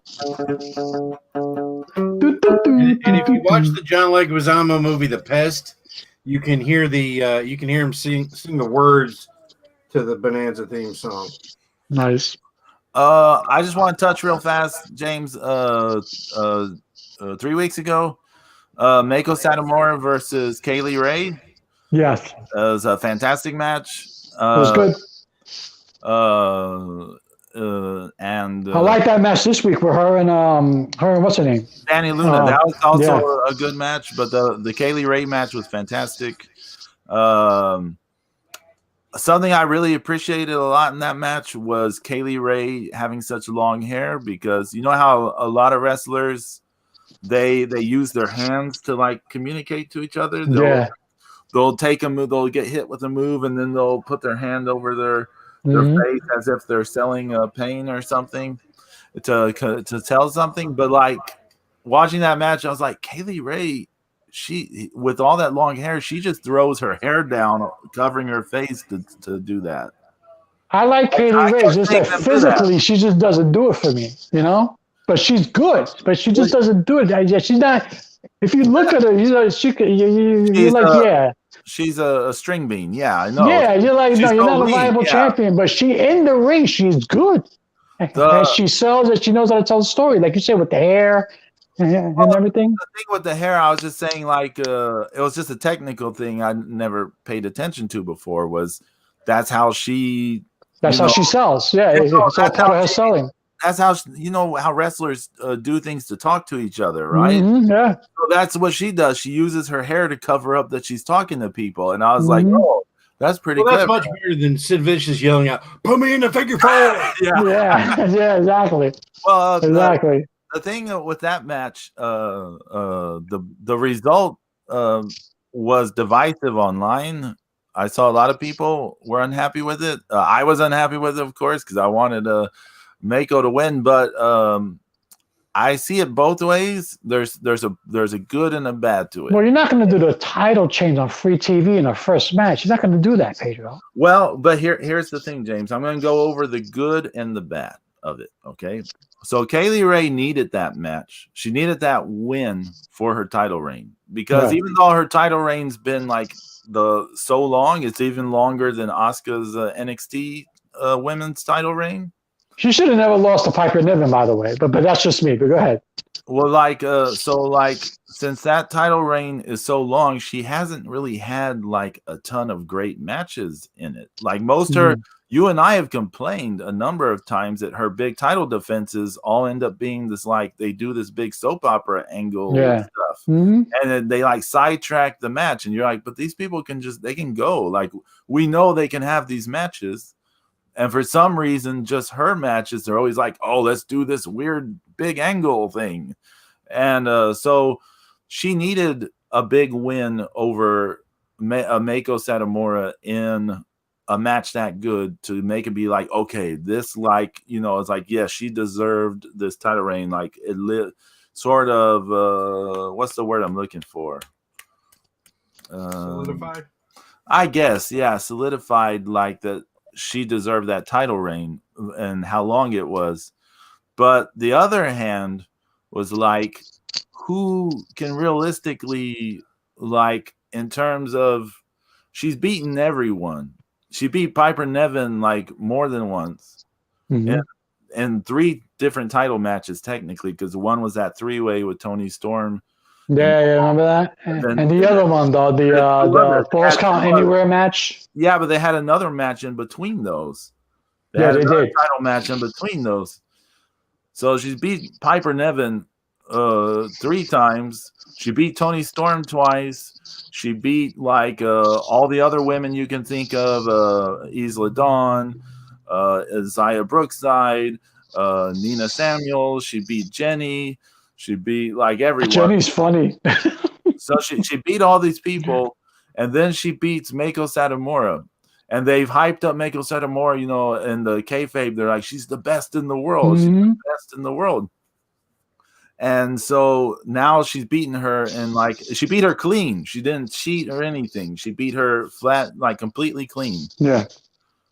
And so now it's like, well, who's gonna realistically beat her? I know they're making it where that Alfie Valkyrie, however you say her name, yeah, they're making it where she's gonna be the one to do it. But it's like, she, you know, when you can just see like in the what she does in the ring versus what these other women are doing, you're like, she's not as good as these other women. We're supposed to buy she's gonna beat this lady who beat Meiko Satomura. There's like no one who can realistically beat her outside of bringing someone over. So I feel like they missed the chance for someone to realistically beat her, which was Meiko Satomura. Like if she beat her, no, I mean it makes no one be like, okay, the best in the world beat her. Now you could have Meiko Satomura beat her, but you you have to make a program out of it. You can't just do it out of just one up. I just show up my very first time. That's why you could though, James. She's beaten everyone. So since she's beaten everyone, an outsider comes in, she's like, oh yeah, but then you just make all the Kaylee Ray's title reign, all her defenses absolutely mean nothing. But that's gonna happen anytime now. Because again, she's already beaten Meiko. So if Meiko beats her in the future, it's just like, well, okay. Maybe they're just mad because you just wanted her to come in and beat the shit out of everyone, win the strap, and go back to Japan with the NXT Women's title. No, she's not. She's not going back to Japan. She went back to Japan to do a match with Dash Chisako for a show because they're benefiting a thing with the earthquake, the tsunami, or what? Not tsunami, earthquake stuff. When that well, there was a tsunami. It's when that whole the nuclear stuff went down. And I know you love Io Shirai, but it's time for her to drop the belt to Raquel Gonzalez. Take advantage of it. Now, Io Shirai, I like Io Shirai, but she's not technically one of my favorites.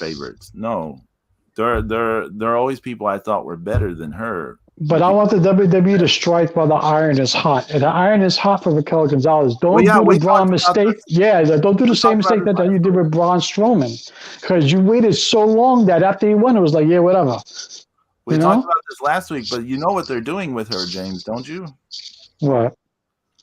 Like, I agree with you that they should put the belt on Raquel because it's time for Io to lose the belt. She's had it a long time, and it's just time for someone to take it. It feels like the natural time. And Raquel feels like the person to do it. But you see them introducing this thing of, what's her face? Dakota Kai and her are going to split up. Yeah. So don't be surprised if somehow Dakota Kai and her have some falling out and Dakota costs her the title shot. I want to say one more thing about the Finjuice win. They won the match over the Good Brothers they used the Demolition Demolisher. Oh, and really? then they hit the Doomsday Device for the win. Really? Look at that. Hey, Pay no homage. Zero's in the chat room. Zero. He says the iron is not hot at all with her. She is cold like ice right now. You have to understand, Zero is a huge Io Shirai fan. So. 0-0-0. Trust me. Raquel Gonzalez is the way to go right now. Believe me. Strike while the iron is hot. She was hot immediately after she pinned her at War Games, but has cooled off since. No, I don't think she has cooled off, to be honest with you, Zero. I really think... I agree that it should have pivoted into that, but they had to settle the thing with Toni Storm and Io Shirai before they could get to what's it called? And they could have stretched out that program a little bit longer as well. Yeah. Toni Storm kind of got the short end of the stick. Yeah, she did. It was kind of in and out. Like, wait a minute. Yeah. Back to NXT UK real fast. Like you said, James, that one match was really good. Trent Seven and Jordan Devlin. Yeah, I thought Jordan Devlin got knocked on his ass a few times, and oh my God, he took a couple of hard, stiff chops too. Oh shit, yeah. Trent Seven always gives hard chops, but yeah. But that headbutt, man. What's wrong with Jordan Devlin giving that headbutt? You want to talk about legit and stiff? Well, usually he does kind of like Ishii. He headbutts them on the chest. He's headbutting him in the face. Well, that was Phantasma he did, yes. But Trent Seven, he headbutted in the chest. Yeah. But that shit, you heard it. It was like, I was like, yeah, ooh. I know. He headbutted Phantasma in the face. Poor Pablo Escobar. I heard a funny story. It just reminded me. I heard a funny story about Coco Beware and Jerry Lawler from the Memphis days, where Jerry Lawler used to do a thing where he would have the opponent in the corner, and he would punch them or something, and he would like kind of slap the side of his stomach or his side to make the sound, and he would slap the opponent's stomach, like their side, to do the thing. Yeah. And so he was doing it to Coco Beware, and Coco Beware was sold his side. Like, instead of selling like the face, he sold the side where he got slapped to make the nice. sound. Oh, good job. I heard something about that. WWE wants to ban the slap. Oh yeah. No more leg slaps. Yeah, no more leg slaps. I was just like, okay. But we talked a lot about NXT and NXT UK. We need to wrap things up soon. But Zeus, I know you and I watched a certain match that has gotten just insane amount of praise from around the internet. Yeah. Do you want to talk about this specific match? I mean, we can touch on it. I mean, I'm not. The whole issue is that. We had Britt Baker versus Thunder Rosa in a lights out match on AEW, anything goes. And, and after the match, because I didn't watch it live, after the match, Dave Meltzer comes out and says that this match is the only match that is worthy to be compared with the 1997 Bret Hart, Steve Austin match, that this was the greatest match in all matches in the last 20 years. Well, I think what he meant more was in terms of a world, something that changed the atmosphere of wrestling or something. I think Dave Meltzer's in need of some modern pharmaceuticals. He's got too many right now. I'm just telling you that. He said something like it was possibly the best women's match in the United States in the last 20 years or ever. No, ever. I forgot. Yeah. Ever. Oh. And it's like, okay, just this year. Okay, I'm not going to go into, ever. We're just going to go with just this year. With matches in the United States, you had Rhea Ripley and Raquel Gonzalez in that. Was it what was it, James? Last one? That was the last woman standing match, and that was a hell of a match. A New Year's Eve. Yeah. Okay. That match was so good, especially compared comparison with this match. And then you had Io Shirai versus Toni Storm. That match was better. Just this week, I would say Dakota Kai, Zoe Stark was better than this match. This match was just it wasn't even much of a match. It was just like it was setting up stunt spots and doing stunt spots and a lot of sloppiness and some blood. The big thing people are taking away from this is the spectacle and the blood. The blood and the spectacle is part of the spectacle, I know, but it's the spectacle with the blood. They're like, oh, we've never seen this with women. Oh my God. That's the problem with AEW and its fans. That they think that everything they do is the first, and it never happened anywhere else but on AEW television. And this is why I don't watch it, because it's stupid. And Dave Meltzer's sucking fucking Tony Khan's dick. And no, I refuse. That's it. See, like Dave Meltzer was real careful in his wording. He kept saying, the U.S. He kept saying in the U.S. because he didn't want to open the thing if he had mentioned Japan, because then. But it's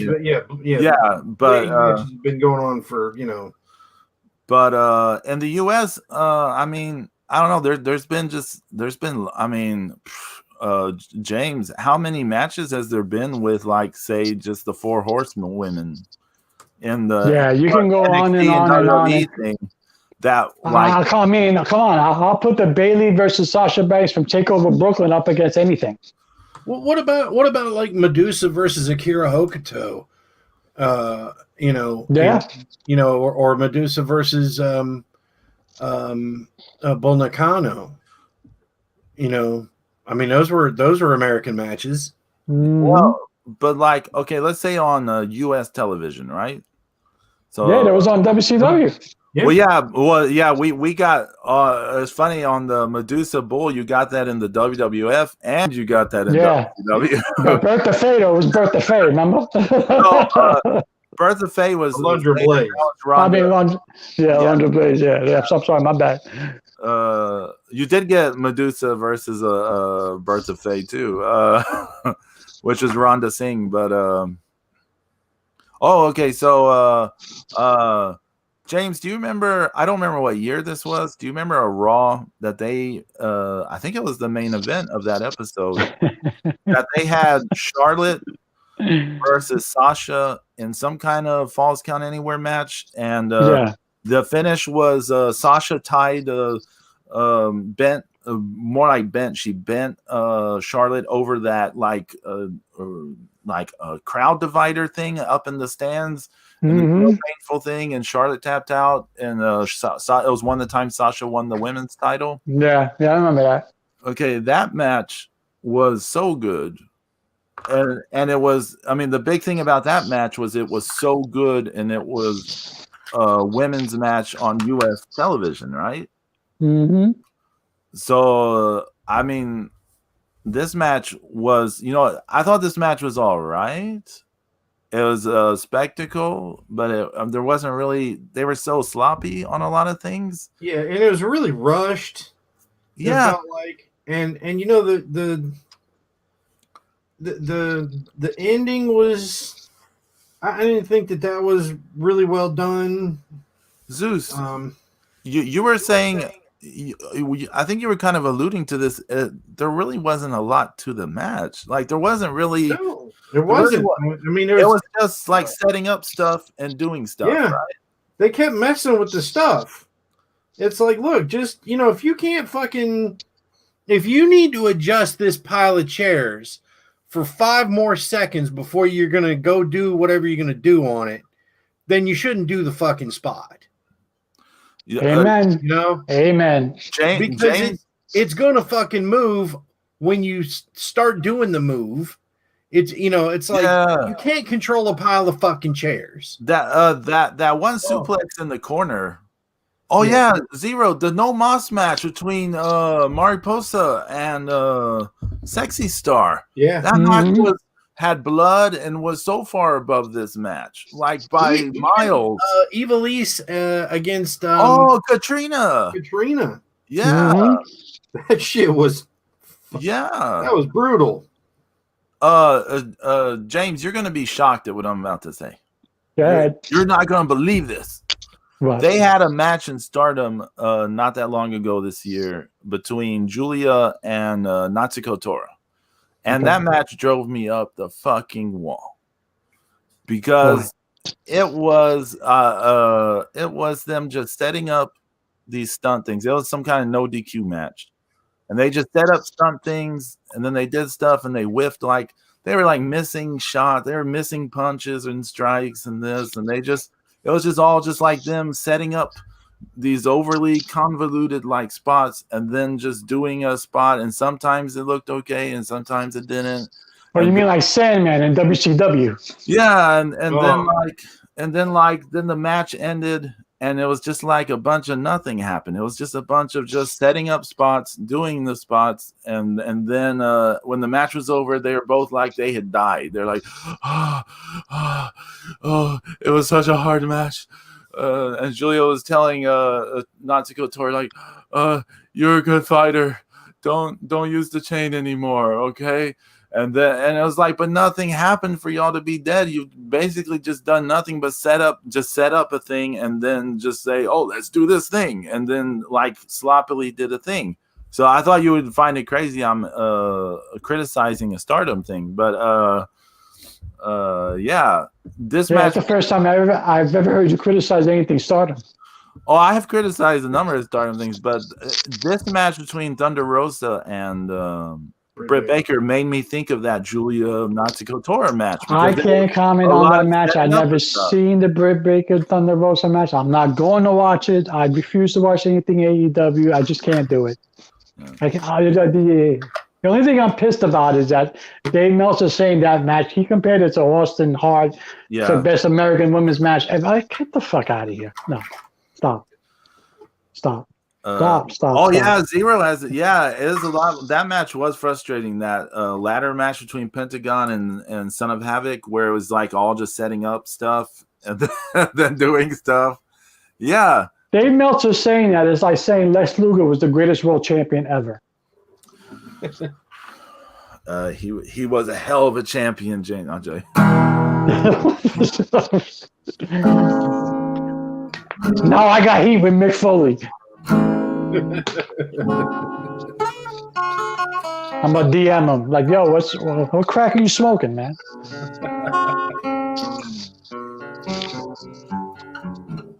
He was dropped on his head a lot. Yeah. I'm gonna say it like this. How is Vader not in the fucking Hall of Fame and then you're gonna put fucking Lex Luger? Zeus said that, yeah. Again, Miss Elizabeth. Miss Elizabeth? Yeah. Like not for nothing, but as Zeus keeps saying, Miss Elizabeth died on his watch, and you put him in the Hall of Fame? Well, fuck it then. Let's just open the doors. Let's put Chris Benoit. Oh shit. Easy. I mean, if you're gonna start doing stupid shit like this, I mean, come on. Man, we went way long today. Yeah, we did. Hey, this is the Zack Snyder cut of Markout Mania. Zack Snyder cut of Markout Mania. We can definitely blame it all on Zack Snyder and Josh Whedon. I like to call him Josh because it's not his name. So. You know what I did before I watched the Snyder cut? I watched Josh Whedon's Justice League, but right before I sat down for 4 hours, I watched the same movie all over again. Oh Jesus! Yeah. I wanted to refresh everything in my head so I could make a literal comparison, and I did. I was like, wow, what a huge difference. Only movie I saw this week was it's not really even a movie. It was a concert film. It was the Pogues in some club in London and from 1988. But but now we gotta get ready for a new movie, Pedro. Come on, buddy. Come on. I get ready for what? There's a brand new movie dropping at HBO Max in less than 2 weeks. Come on, buddy. Come on, Pedro. Talk about shit coming up. But hey, I want to thank. Yeah, Godzilla Kong, man.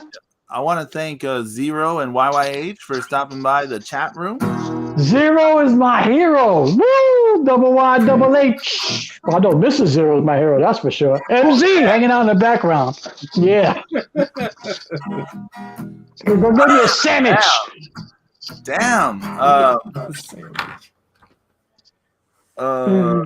Yes, Monday on my Twitter at Texan Spaniard, we start the Markout Mania Championship Tournament to crown the Markout Mania champions. I don't know what happens after they're crowned. Like, do they get title defenses? I don't know how any of that will work. Who's going to design the belts? Let's just get through the first tournament. Yeah, I know, right? Hey, Zero. Actually, I want to get Zero's opinion on how the MCU should introduce the X-Men into this universe, into the MCU. How should it be done? Do you disregard all of the Fox movies? Do you disregard them completely? Do you introduce them as like nobody's ever seen them, or do you have heard of them before? Or do you go with the Professor X does exist and stuff like that? How do you do it? How does it, how does Disney do it? Zero, what's your opinion, buddy? We'll have to have Zero on some time for that. We gotta go. Thank y'all. We'll see y'all next week. We'll talk about the first round of the Markout Mania Championship Tournament and whatever else we decide on between now and then. This show went almost 2 hours long. The goddamn Zack Snyder. Everyone stay safe. Take care. Have a great weekend, the week ahead. I blame Yano. Yes, Yano's always to blame. He should never have gone over Great Old Khan, much less in a competitive match. Adi. Peace. Boo.